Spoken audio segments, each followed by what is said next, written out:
Welcome. In front of me I have REALME Watch 5 and I'm gonna show you how to force restart this watch. This could be useful if, for example, your watch is unresponsive or something is not working on it properly. You could try to restart it and hopefully that will fix your problem.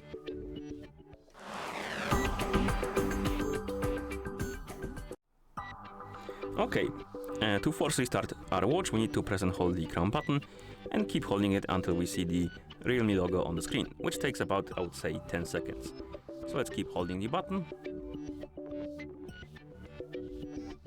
And once you see the REALME logo on the screen, you can release the button and wait until the watch is done booting up, which takes another few seconds. And as you can see, we're back in the system now, and that's how you force restart this watch.